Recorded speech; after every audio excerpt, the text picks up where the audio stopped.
శ్రీ గురుభ్యో నమః. 8వ అధ్యాయం 8వ శ్లోకం.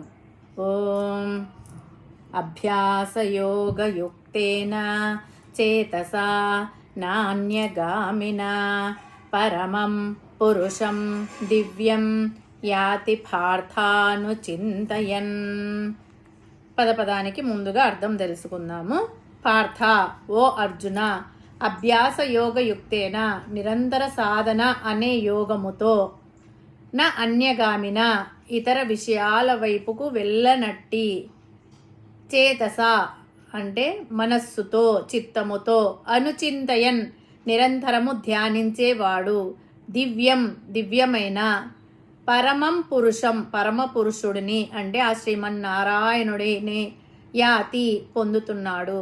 ఓ పార్థ, మనసును ఇతర విషయాల వైపుకు పోనివ్వకుండా నిరంతర అభ్యాసం అనే యోగముతో ఏకాగ్రతను అలవరచుకొని దివ్యమైన ఆ పరమ పురుషుడిని నిరంతరము ధ్యానించే మనిషి ఆ పరమాత్మనే పొందుతాడు. పరమాత్మ ఏమంటున్నాడంటే, ఇంకా అభ్యాస యోగేన అంటే అభ్యాసముతో అనే యోగముతో సాధించవచ్చు అని పరమాత్మ చెప్తున్నాడు. మనసు ఒక్క రోజులో మారిపోయేది కాదు, అది చంచలమైంది. దాన్ని ఒకే చోట నిలపడం అనే అలవాటు చేయడమే అభ్యాసం. ఒక మంచి అలవాటును జీవితంలో భాగం చేసుకోవడమే ఇక్కడి అభ్యాసం. నిరంతర అభ్యాసం ఒక యోగం కాదు, కానీ పరమాత్మ అభ్యాసానికి కూడా యోగం అనే స్టేటస్ కల్పించాడు.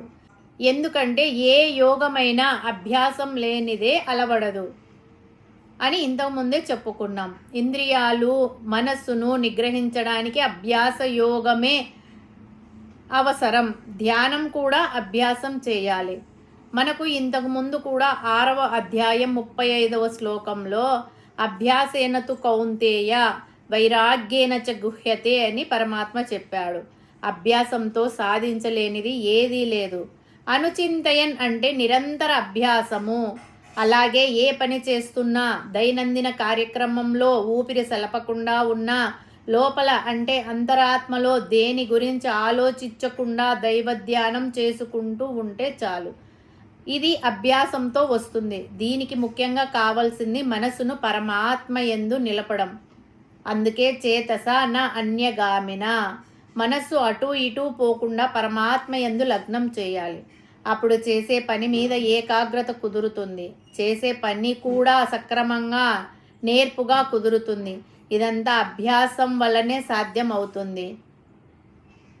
దీని వలన ఏం జరుగుతుంది అంటే, పరమం విశ్వ చైతన్య స్వరూపుడు, దివ్యం అంటే ప్రకాశమే తన స్వరూపంగా కలవాడు, పురుషం అంటే అన్ని జీవరాశుల యందు ఆత్మస్వరూపుడిగా ఉన్న ఆ పరమాత్మను తన మనస్సులో తనకి ఇష్టమైన రూపంలో అంటే విష్ణువుగానో శివుడిగానో లేక ఇతర దేవతా స్వరూపులుగానో నిలుపుకొని ధ్యానిస్తాడు. దీనికంతా మూలం అభ్యాస యోగం కాబట్టి నిరంతర అభ్యాసం చేయాలని పరమాత్మ మనకు బోధించాడు. ఈరోజు నువ్వు దేన్ని సాధన చేస్తావో రేపు అదే నీ భవిష్యత్తు అవుతుంది. జీవితాంతం సత్కర్మలను సాధన చేస్తే చివరకు మోక్షం లభిస్తుంది. ప్రతిరోజు క్రమశిక్షణతో కూడిన సాధన మనం అనుకున్న ఉన్నత స్థానానికి చేరుస్తుంది. హరి ఓం తస్సత్.